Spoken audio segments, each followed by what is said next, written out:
Do you have, how do you network? How do you build your network? How do you find, how do you, when you start a new job, and God knows I've started plenty of new jobs, and that's the industry joke, I can't hold a job.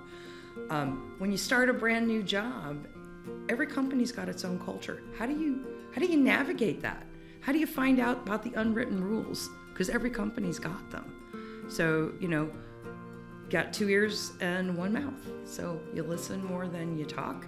And when someone is speaking to you, it's been said a gazillion times, but listen to what they're saying. Don't be listening to respond.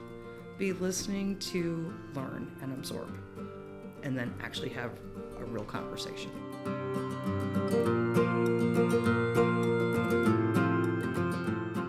Hello, me folks. Welcome back to the MeatsPad podcast. We continue here at the 78th RMC here at Columbus, Ohio. We did some different this year with Sharon helping us interview with some series for the woman in the meat industry, which I love to have my pin here. I'm gonna be wearing a lot, and I wanted to sit down with you because I overheard with some of the interviews. You have various positions, and you are successful in all of them. And I think I really wanted to pick your brain on how do you be, because you were posing the questions in those interviews. Mm-hmm. Now I kind of posing the question for you. Shoes on the other foot. Okay. Yeah. Let me have it. Tell us a little bit about your current roles that you have, and a little bit about you. Okay, well, I have many part-time roles. I call it the poo-poo platter approach. So I am the executive director for the Women's Meat Industry Network. It's part-time. I'm a part-time regulatory food safety executive for Beacon Point Laboratories. I started my own consulting business when I left corporate America, January of 2024. And I'm the incoming president for the American Meat Science Association. And I'm a full-time grandmother as of last September. So of all the new titles, that's the best one.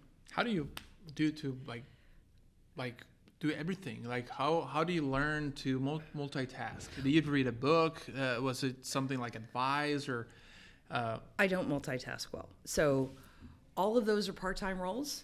So when I'm working on something for women, I'm working on something for women. When I'm working on something for my business, it's for my business.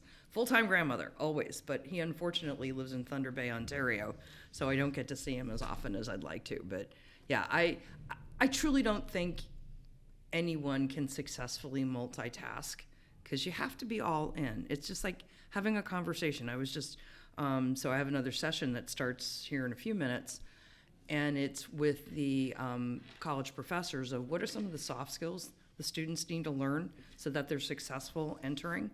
So Scott Eilert and I are tag teaming that one, and he focused in on communication and empathy. And I talked about, do you have a personal board of directors? Do you have those people who are going to tell you your baby's ugly and you screwed up? But, I'm here to help, and, but I will be brutally honest with you about it. In a kind way, but I'll be brutally honest. Do you have, how do you network? How do you build your network? How do you find, how do you, when you start a new job, and God knows I've started plenty of new jobs, and that's the industry joke, I can't hold a job. When you start a brand new job, every company's got its own culture. How do you navigate that? How do you find out about the unwritten rules? Because every company's got them. So, got 2 ears and 1 mouth. So you listen more than you talk. And when someone is speaking to you, it's been said a gazillion times, but listen to what they're saying. Don't be listening to respond. Be listening to learn and absorb, and then actually have a real conversation. It sounds very simple. It sounds very simple, but rocket science. Yeah, but when you're in the very hot topic conversation and in a discussion, or it's hard to let me step back and let me listen, because I guess when you start seeing a lot of the professionals like very high up, they're very good listeners, and they observe more than they speak. I don't know. That's something that, and what really appreciated and by sitting down and hearing your questions and how you interview people, because I guess I don't know if that's your first time doing interviews on the camera and things, but you rocked, and Oh, thank you. and that's something unique, and I really wanted to showcase and talk a little bit more about that. And we were talking, I think, was one of your interviews, like it's important to have the knowledge, right? No one is gonna deny that. But what's even more important is how you listen, how you're humble, how you interact with the team, and how you lead the team. Maybe when it resonated with me when you said soft skills. Mm-hmm. Maybe you can elaborate more on that. Well, I'm not sure if you can actually teach somebody empathy. I think people are either, they're very empathetic to others. I think naturally they just kind of hone in, and they make eye contact, and they're just intent on reading the room and reading people's faces. And some people that's just not how they are.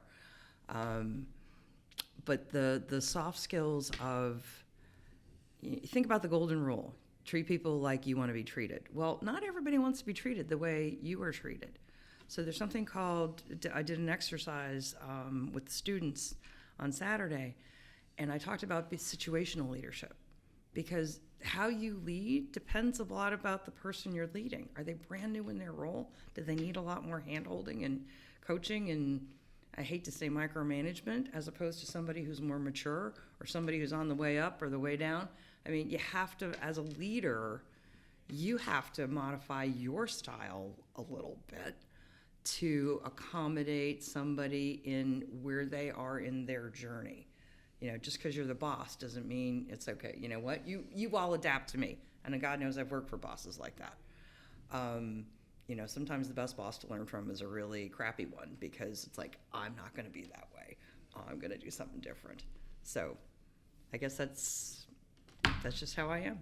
Yeah, and I guess it was also brought up by something in the Bible saying, like, what it was something very specific on what is good, or what is important about caring or loving someone that loves you. I mean, you have to love whatever who hates you. You gotta love who makes bad things at you. Like, love thy neighbor, second commandment. Yeah, it's interesting. And you think about, that's church. Oh, that's family. But all that reflects on how you are and how you lead people too. So, I'm a fan of T-shirts with slogans, and I saw one at Kroger, I don't know, 5 years ago when I first moved to Texas, and it said, "Humankind, be both."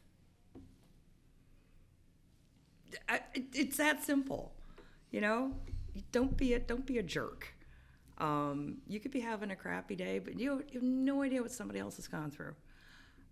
Where my daughter lives, up in Thunder Bay, Ontario. If you don't know who Terry Fox is a Canadian who lost his leg to cancer and then eventually lost his life to cancer.